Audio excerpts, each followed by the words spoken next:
Nagkod kitang 10:30 naman usapang film para sa iba-ibang mga serbisyos.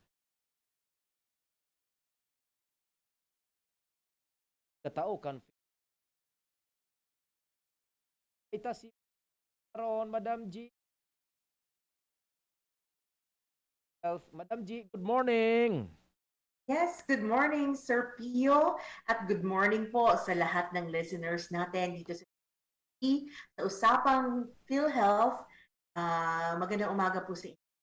Uy, asan yung partner mo? Yan. Um, Currently, nasa seminar po siya sa kabilang room. Next Ah, week, Sir Pio, sasama siya ulit sa atin. akala ko stressed na. Hindi naman po. Si Ma'am Larry po would like to be here, kaso nga po meron siyang other commitments. But don't worry po, sa mga susunod na mga programa, Aha. kumpleto po tayo. Sige. So, pag buwan ng Agosto, lang month, di ba? Daming mga kwan atin sa Pilipinas. And itong Proclamation 1761, may kinalaman po ito sa National Lung Month series of 1978. And dami statistics natin dito na mga namamatay dahilan sa mga sakit sa baga, ano, Ma'am G, ano? And ano po ang kalagayan ng itong yung lungs sa ating katawan at bakit kailangan pangalagaan natin ito? Yes po. So ang baga po natin, in English, yan po yung lungs. Dapat hindi natin linalang ang lungs. Ano? Yeah. Napaka-importante po nito. Ang baga po ay napakahalaga sa katawan ng tao. Tumutulong po ito sa pag-supply ng oxygen na kailangan upang mabuhay at mamalagi ng maayos ang panggana ng bawat cell sa ating body. Ayon sa mga experts po, ang malusog na tao ay humihinga, get this, Sir Pio, ng 25,000 times every day. Ba? So 25,000 times po tayong humihinga every day. Kapag nagkaroon po ng problema o karamdaman ng ating baga, hindi na po ito mabibigyan ng sapat na dami ng oxygen ang ating katawan. Kapag nagkukulang naman po ang oxygen sa ating katawan, labis po tayong manghihina. Ano? Maaari rin po itong humantong sa pagtitigil ng wastong paggana ng ibang body parts natin dahil nga po wala ng oxygen na nakaabot sa mga body parts na yon. Kaya napakahalaga po na maagapan natin kung meron po tayong sakit na umaapekto sa ating baga bago pa ito lumala. But kailangan talaga pala ang lungs, ano, siya nagbibigay ng oxygen sa ating mga sa katawan. Meron nga sabi, kumusta yung x-ray mo? Aba, all clear. No lungs. Diyos ko, nakakatakot po yun. Ay, ano yung mga signs, symptoms, palatandaan na isang tao ay may tama sa baga, may sakit sa baga? Yes po. Ang ilan sa mga maagang palatandaan, kung meron po tayong sakit sa ating lungs, usually po kasi hindi siya gaano mapapansin. Ano po? Pero ang pinaka-common po na ating mapapansin ay yung pananamlay. Nangihina po tayo, nananamlay tayo kasi kulang nga po yung oxygen sa ating katawan. Pero meron naman po tayong mga iba pang mga common symptoms. Ano po? Una yung pabalik-balik na upo. Ang pag-upo po na tumatagal ng isang buwan at sobra pa, ay tanda na po ng pagkakaroon ng problema sa lungs. Ano po? Pwede din po tayong kapusan or mahirapan huminga. Pabalik-balik din po ng pagkakaroon ng plema sa baga, sign din po yan ng infection sa ating lungs. Yung umaagahas na paghinga, yung kapag huminga po tayo, akala mo may pito. Yun. Oo. May whistle. Pag huminga ka. Wheezing sound. Yun. Yes, wheezing sound. Oo. Akala mo may parada, may nagpito. Ano? Pero actually po, wheezing sound po yun ang ating lungs. So, ibig sabihin po nito kapag meron tayong wheezing sound, meron pong bumabara sa loob ng ating baga, whether phlegm man po to, or pwedeng object, or kung ano-ano man po. Kaya kumikipot po yung daanan ng ating lungs at daanan ng hangin sa papunta sa ating lungs, kaya naririnig natin itong tunog na to. Another sign naman po is pag-ubo na may kasamang dugo. Ito, this is common po for tuberculosis. Ano po? Ito po ay palatandaan ng pagkakaroon ng matinding infection sa ating baga. And another symptom naman po ay yung pabalik-balik na pananakit ng dibdib. So maraming reason po kung bakit nananakit ang ating dibdib. Minsan po problema sa puso, minsan po muscles lang po medyo Oo. naipit lang po natin yung ating muscles or kaya ang ugat. Pero possible din po na ito po ay dahil sa problema sa ating baga. Ang hindi pong maipaliwanag na pananakit ng dibdib na tumatagal ng hanggang ilang buwan ay maaring tanda na pagkakaroon po ng kondisyon sa ating baga. Mhm. Ano yung mga common causes ng sa baga? Marami po yan, Sir Pio. Ano po? So, ang isa sa mga sanhi po niyan ay usok. So, yung usok po, galing man sa sigarilyo o sasakyan dahil po sa pollution, ay isa sa mga pangunahing dahilan ng pagkakaroon ng sakit sa baga. Maging ang mga usok din po na nanggagaling sa mga naninigarilyo. Kahit hindi ka po nagyosi, pero nasa isang lugar ka po na maraming naninigarilyo, nakakakuha po kayong tinatawag nating second-hand smoke. Ito din po ay maaaring makapagdulot ng sakit. Pwede pong another reason naman po ng sakit is kung kayo po mismo ang naninigarilyo. Ang paninigarilyo po ang pangunahing dahilan ng pagkakaroon ng karamihan ng sakit sa baga. Ito po ay dahil ang isang sigarilyo, makinig po tayo ha, ang isang sigarilyo ay may mahigit na 4,000 ingredients or chemicals at karamihan po doon ay nakakalason at nagkukos ng cancer. Iwasan na po natin ang paninigarilyo. Another cause naman po ng ating sakit sa baga ay ang mga mikrobyo. Ang mga uri po ng mikrobyo kagaya ng bacteria, virus, or fungi na maaaring magdulot ng iba't ibang uri ng infection at magpahina sa baga ng mga tao. So example po dito ang coronavirus. Di ba naapektuhan niya po ang lungs? So mga mikrobyo po, isa po yan ang cause. Kaya po madaling makapasok ang mikrobyo sa ating lungs kasi syempre pag humihinga tayo, Pag humihinga tayo, pumapasok yung air, minsan yung microorganisms, airborne po sila, at nakakapasok po sa ating katawan. Another reason po is yung mga hereditary po, mga namamanang kondisyon. Kung si mama, si papa, si lolo, si lola, ayan po, may problema sa baga, meron din pong chances, may mga specific po tayong mga sakit na maaaring mamana ng mga bata. Yun. So, ingat-ingat na lang po tayo dito sa mga common causes. Karamihan sa kanila maiiwasan, except dito sa hereditary or namamana. Opo.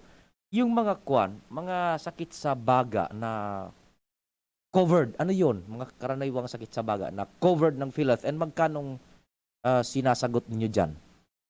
Yes po. So marami po tayong mga common lung diseases. Isa po dito yung karaniwang sipon or yung common cold. Ang sakit na po ito ay bunga ng virus na umaapekto sa upper lungs natin. Now, pag common cold, di ba po, hindi naman natin usually kailangan ito ng hospitalization. So, wala po tayong PhilHealth coverage. Dito, usually naman po, pag common cold, ang tawag po natin dyan, kami po ay nag-aaral sa nursing, mga self-limiting disease. Ibig sabihin, after a few days, mawawala na din po. So, ang gagawin lang po natin is, tutukan po natin yung mga simptomas. Kung meron po tayong fever, mag-antipyretics po or paracetamol. Kung medyo dehydrated tayo, uminom tayo ng tubig at iba pa. So, yan po, wala pong PhilHealth package dyan. Another common lung disease naman po ay ang tinatawag nating influenza. Mas alam po ito sa pangalang flu or trangkaso. Yan. Ito ay isang uri na nakakahawa ng infection sa respiratory system na nakakaapekto sa ilong, lalamunan, maging sa baga.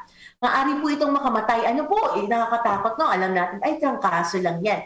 Pero actually po, maaari pong mag-cause din po ng death, pero maiiwasan po ito sa pamamagitan ng pagbabakuna. Ang ating DOH po ay nagbibigay ng flu vaccine. May mga libre po nito at pwede rin po kayo makapag-avail nito sa mga hospitals. Pero po, kung meron po kayong influenza, merong case rate po dyan ng PhilHealth. Covered po yan ng PhilHealth. Kung meron kayong flu at kailangan yung ma-confine dahil dun sa flu, meron po kaming case rate na 6,600 pesos. Yan. Another naman po na sakit ay ang hika. Ang hika po yung nagdudulot ng pagkakipot at pamamaga ng daanan ng hangin sa baga. Ito ay nagdudulot ng pagkakaroon po ng plema sa baga na lalong nagpapahirap sa paghinga, pag-ubo at pagkakapos ng hininga at pagkakaroon ng umaagahas, yung wheezing sound natin tuwing humihinga. So, hindi naman po all asthma cases kailangan ng confinement, pero yung grabeng-grabe na po at kailangan dalhin sa hospital, covered po yan ng PhilHealth. May case rate po tayo dyan ng 9,000 pesos. Meron din po tayong tinatawag na COPD or Chronic Obstructive Pulmonary Disease. Ito po ang sakit na merong bara sa baga na nagdudulot ng pangmatagalang problema sa paghinga at sa daloy ng hangin sa baga. Usually po, lumalala ito yung COPD kapag hindi maaagapan. Ano po, ang case rate natin dyan is 12,200. Meron din po tayong bronchitis. So, nagkakaproblema po tayo sa bronchial tube dyan. Nagdudulot din po ito ng pag-uubo at ng plema. Ang case rate po natin dyan, pag acute case ng bronchitis, 4,000. Pag chronic bronchitis naman po, 12,200, sorry. Ang emphysema naman po, isang klase ng COPD. Again, problema din po ito sa baga. Case rate po natin dyan, 11,400. Meron din po tayong cystic fibrosis kung saan ito ay isang genetic na disease na maapekto sa baga. Dahil sa sakit na ito, ang baga ay madalas ma-infection. Kaya ang mga taong meron po ito ay nahihirapan huminga at madalas inuubo na may kasamang plema. Ang case rate po natin kung kayong na-hospital para dito ay 7,300. Now, ito po yung pinaka-common natin na lung disease, ang tinatawag natin na pneumonia. Ano po, ito yung kadalasang maklaim sa PhilHealth, ang ating pneumonia. Ito po ay caused ng bacteria o virus. Nagdudulot po ito ng pamamaga ng iba't ibang bahagi ng baga na may kasamang pamumuo ng mga liquid or nana sa ating lungs. Dahil sa sakit na po ito, nakakaranas ng labis na paghirap sa paghinga ang ating pasyente. Now, dalawang case rate natin sa pneumonia, ang moderate risk po ay 15,000 pesos. Ang pneumonia high risk naman po, ang coverage ng PhilHealth dyan ay 32,000 pesos. 32 po yan, Sir Pio.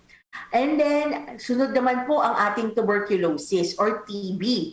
Ang sakit naman na ito po ay dulot ng isang uri ng bakterya, ang ating Mycobacterium tuberculosis. Ang karaniwang naapektuhan po nito, ang mga baga ay lubhang nakakahawa po itong tuberculosis. Ano po? Kung kayo po ay na-hospital dahil sa TB, ang case rate po natin ay 9,800. Pero meron din po tayong outpatient package dito sa TB. Kung pwede po kayong pumunta sa inyong mga RHU or City Health Office para mag-avail ng tinatawag nating TB DOTS treatment, kung saan tinitreat ang inyong TB sa pagbibigay ng gamot araw-araw. Ano po, depende ito sa klaseng TB nyo kung gaano katagal, pero araw-araw po may mga ititake kayong gamot. Now, ito pong TB DOTS, cover din po ito ng PhilHealth, 4,000 pesos naman po ang ating case rate package dyan.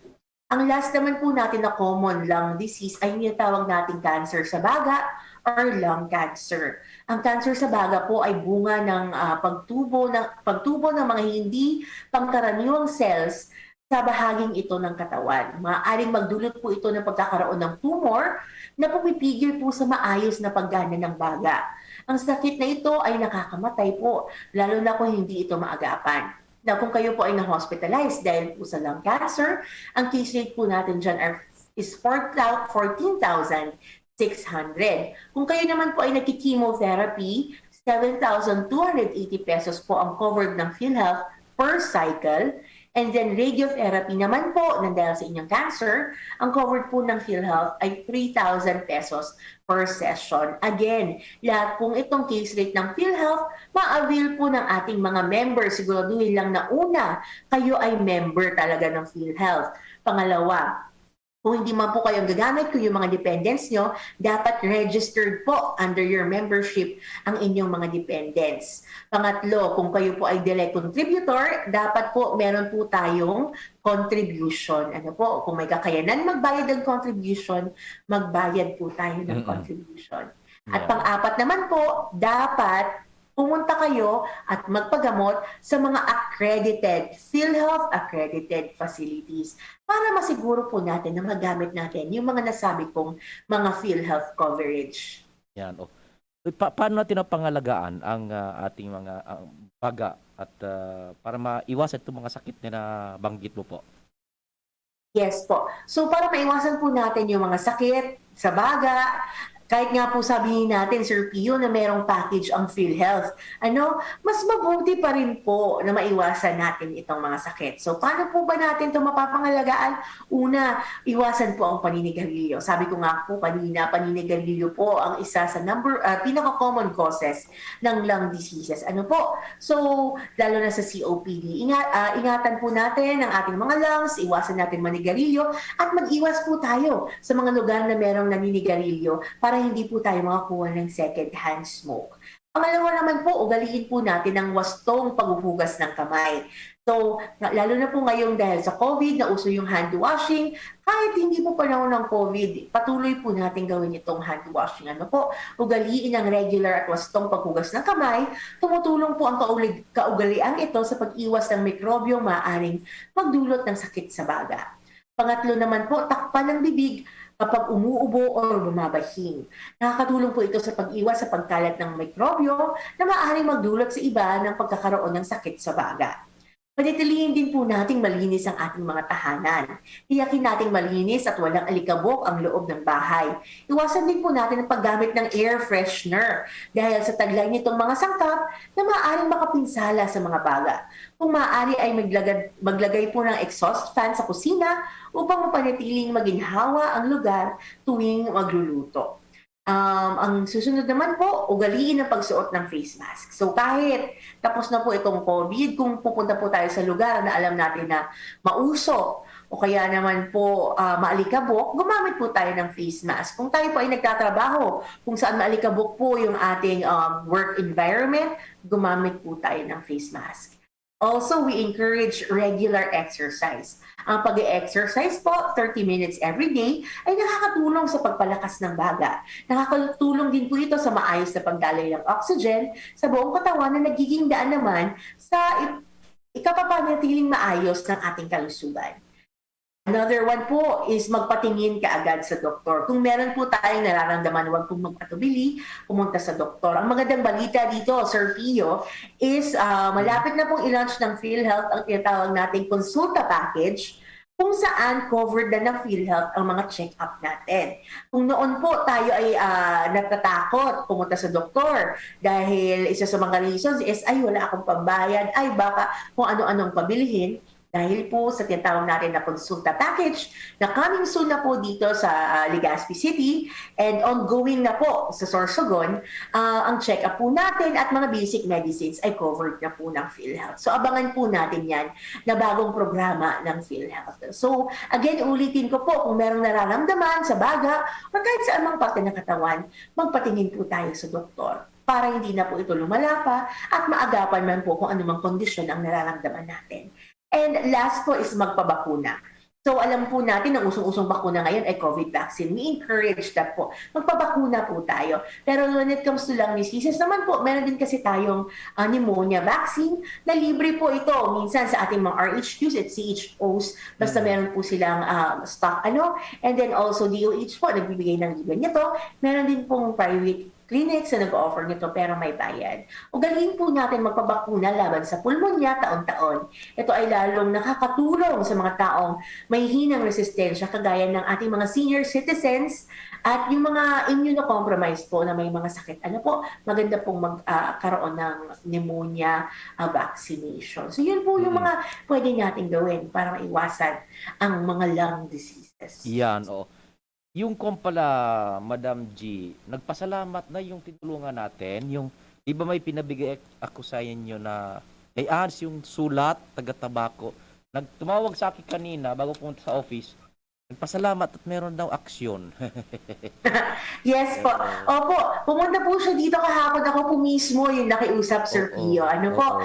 Pina-check ko po dito sa aming opisina kung kumusta po yung mga hindi pa nabayaran na check. Ang nangyari lang po pala, Sir Pio, is partial pa lang po yung payment. Hindi naman po dahil hindi babayaran yung mga kulang. Kundi on process pa po kasi yung iba. Yeah. Na ngayon po, yung mga on process niya ay ongoing na po. po for checking, gagawa na lang po ng cheque at once ready na, kami na po mismo ang tatawag kay ma'am at kay sir para sila po ay makapag-pick up ng kanilang cheque dito sa PhilHealth. Thank you So so kung much. kayo naman po ay mga concerns, pwede pong idaan kay Sir Pio at sa DCGB na napakagaling pong magbigay ng customer service sa kanilang mga listeners. Ano po, Opo. yung mga concerns pong galing sa kanila, pinapaabot po sa amin para ma-actionan kaagad. Thank you so much, Ma'am Giano, sa prompt action. Sir Pio, tanong ko lang po, ang PhilHealth po ba tumutulong sa pagpa-opera ng batang bungi? May biyak po sa labi. Yan. Okay. So meron din pong package tayo dyan sa cleft lip and cleft palate. Ano po, may package po dyan sa PhilHealth. Pero usually po kasi, i-advise ko na lang po si Sir na marami po kasi tayo mga medical missions na merong mga libre Yan. na operations para dyan. Yung Opo. tinatawag natin na Project Smile at marami pa pong ibang mga private na mga NGOs. Pero kung sa PhilHealth po kasi may package rate po tayo dyan. Hindi ko lang po hawak ngayon. Pero ibigay ko po sa inyo, Sir Pio, kay Miss Ange para mabigay po natin. So as with all procedures po, may case rate po ang PhilHealth. Ibabawas po ito sa total hospital bill. So wala pong problema tayo dyan. Kailangan lang po ng PhilHealth member tayo at updated po ang ating mga information. Pero I would suggest po, kung meron rin naman na mas libre at mas convenient na way, tulad ng mga medical missions natin, we can do that also po. Pero ang PhilHealth po, meron po tayong case rate dyan. Papadala ko po sa DCGB para may bigay sa inyo yung information. Yan. So yun doon sa nag-text, meron na sinasagot na case rate ang PhilHealth para doon sa mga may biyak na labi nagpa-opera. Basta doon kayo magpa-opera sa accredited na PhilHealth and member sila ng PhilHealth. Yes, opo. Sige. Ma'am G, invite mo yung listeners next week. Go ahead.